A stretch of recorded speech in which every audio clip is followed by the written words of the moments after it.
Mrs India मैं जब जीती थी 2019 में, मिसेस इंडिया फोटोजेनिक फेस। आज मेरी एज ऐसी है, मेरी बेटी है जो मैरिड है। अगर आपका ऐसा कोई सपना है, आप अपने सपने को ज़रूर पूरा करें और सपने को कभी नहीं भूलें। जब आप सपने को अपने भूल जाएंगे तो फिर क्या ही बचेगा।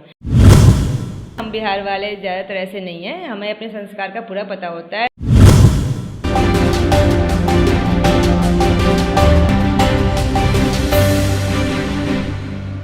नमस्कार, आप देख रहे हैं रब्ज़ी लाइव और मैं हूं आपके साथ निधि सिंह। और अभी हमारे साथ वो मोहतरमा मौजूद है जिनकी किसी पहचान की मोहताज नहीं है और यह मिस 2019 की मिस इंडिया भी बन चुकी है। तो सबसे पहले मैम आपका बहुत बहुत स्वागत है। Thank you Nidhi ji. Ma'am, आपका यह जर्नी मिस इंडिया तक पहुंचने का और मिस इंडिया का खिताब जीतने का जर्नी आपका कैसा रहा है?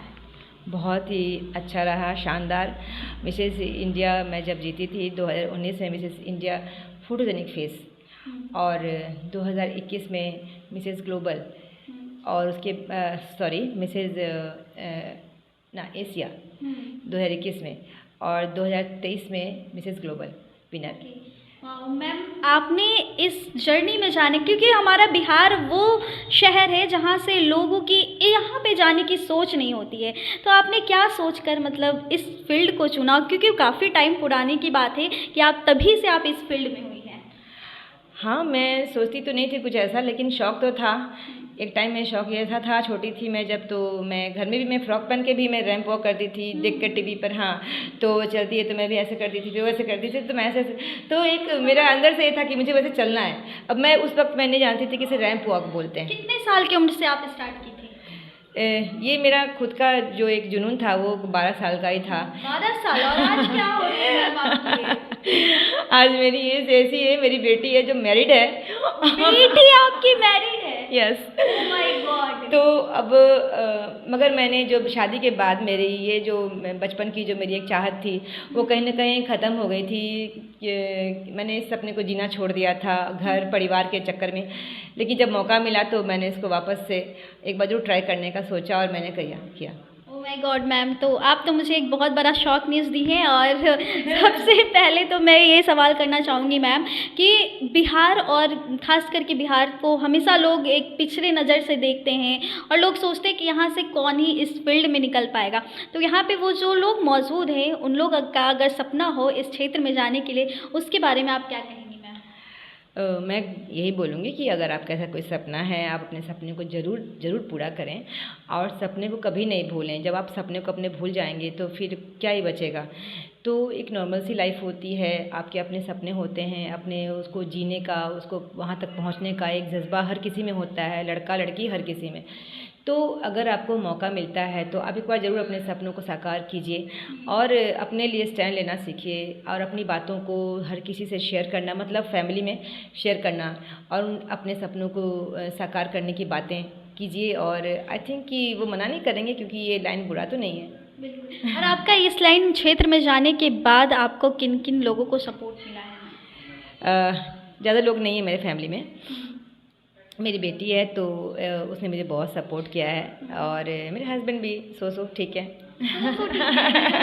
हाँ, मतलब मना नहीं करते, ठीक है। और मतलब गांव में लोग को सोच होता है, आपकी सासू माँ ससुर जी का क्या सोच था कि आप इस क्षेत्र में जा रहे हैं, तो उन लोगों का क्या रिएक्शन है? मेरा मिसेस एशिया इंटरनेशनल में जब मैं गई थी दुबई, उसके पहले ही मेरी मदर इन लॉ नहीं रहीं, और मेरे जो फादर हुए, तो फादर इन लॉ हुए, वो उनको कुछ ज़्यादा इन सब चीज़ों से फ़र्क नहीं पड़ता, क्योंकि वो गांव में रहते हैं और वहाँ वैसा इन्वायरमेंट नहीं है कि इन सब चीज़ों को वो सुने समझें। मतलब मुझे जैसा लगता है कि वो शायद समझते भी नहीं होंगे कि फ़ैशन शो वगैरह क्या होता है, तो उस टाइप का उनका अपना रहन सहन है। तो बट फिर भी वो जब उन्होंने सुना होगा कि बहू जीत के आई है और बाहर से लोग उसको मिल रहे हैं, लोग उसको कॉन्ग्रेचुलेट कर रहे हैं, तो ज़रूर ही अच्छा लगा होगा। तो आपके सामने से कुछ बोला उन्होंने? नहीं, सामने से तो कोई बात नहीं है। कोई बात? मैं सामने उनकी जाती नहीं हूँ।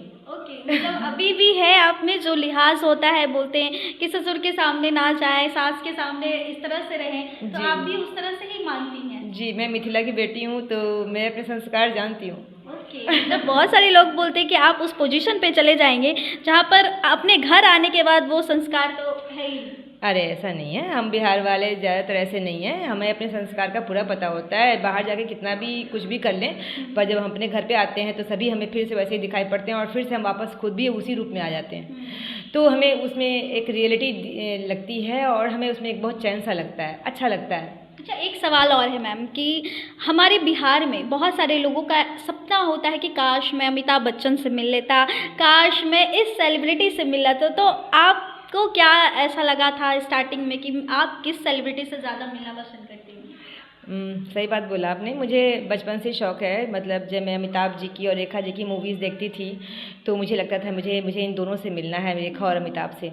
और मैं दोनों की बहुत बड़ी फ़ैन हूँ और एज अ मॉडल मैं सुष्मिता सेन जी की भी बहुत बड़ी फ़ैन हूँ। तो मुझे आज भी मेरी इच्छा है कि रेखा जी को मिलूँ एक बार और अमिताभ जी को सिर्फ एक बार, बस थोड़ा सा बाद में, बस एक बार हम कहते एक फ़ोटो हो जाए, बस इतना ही और कुछ नहीं। दोनों को अभी भी आप साथ में देखना पसंद करती हैं?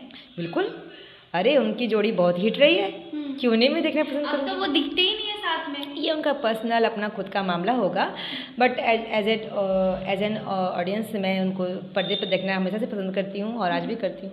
आज भी करती हैं मैम। तो अब हमारा आखिरी सवाल होगा कि आपका फ्यूचर प्लानिंग क्या इसके आगे? मेरा फ्यूचर प्लानिंग हमारे बिहार की बेटियों के लिए, लड़कियों के लिए, उनको सबल बनाना, उनको अपने ऊपर फोकस करना, अपनी बातें शेयर करना, अपने लिए बोलना, इन सब चीज़ों पर मैं काम करना चाहती हूँ और करूँगी। तो ये थी बिहार की बेटी जो 2019 मिस इंडिया बनी और बहुत सारे लोगों का इंस्पायर्ड भी बनी और आज भी ये अपने संस्कारों को नहीं भूल पाई हैं और आज भी हर एक क्षेत्र में अपना जज्बा दिखा रही है और बहुत सारे लोगों का इंस्पायर्ड बन चुकी हैं। तो ऐसे ही तमाम अच्छी खबरें के साथ जुड़े रहे हमारे चैनल रब्ज़ी लाइव न्यूज़ के साथ। बहुत बहुत धन्यवाद।